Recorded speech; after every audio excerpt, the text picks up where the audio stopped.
Let's call Isaiah 48, but not in truth. In this chapter that begins for the next 4 chapters to show us God turning his attention back to Israel.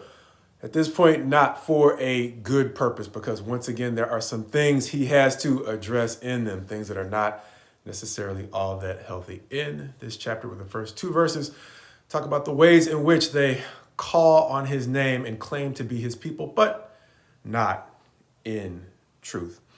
So by the time we get to verses 3 through 5, he's going to talk about the way in which he has chosen to deal with them because they choose to call on his name, but not in truth. He's going to say there are some things that he foretold because he knew that they would give credit for the things that he had done for them to something or to someone else. So by the time we get to verses 6 through roughly 9, he is going to say that there are some things that he has withheld in the way of knowledge, things that he has left unknown to them because they would have claimed that they already knew them, pretentiously, trying to pretend that they knew things flat out that they just did not. And so he has left some things a mystery for that purpose, helping us to understand even today why there may be some things that he leaves as a mystery to us as well.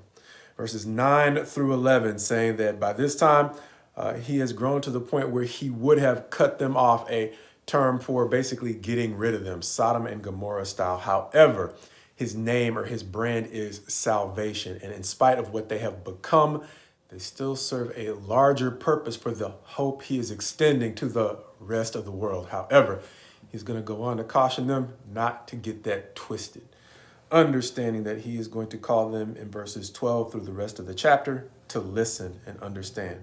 First of all, in verse 12, I am he, in a way that he's going to describe himself in the revelation, or through the Christ in the revelation. He is the first and the last. And verse 13, reminding them that he is the one who made everything that they see, laying the foundations of the earth.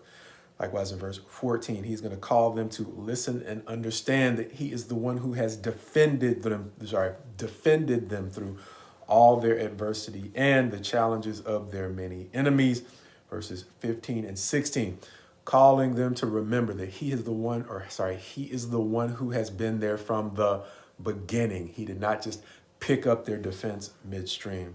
As in verses 17 through roughly 19, he's going to go on to talk about the way in which he is not simply protected and created them, or created and protected them, but he has taught them. And the tragedy, I need to slow down. The tragedy is, if they would have listened, their peace, their righteousness, and the legacy throughout their generations would have been remarkable, or something that it might have been, in my paraphrase, difficult to describe.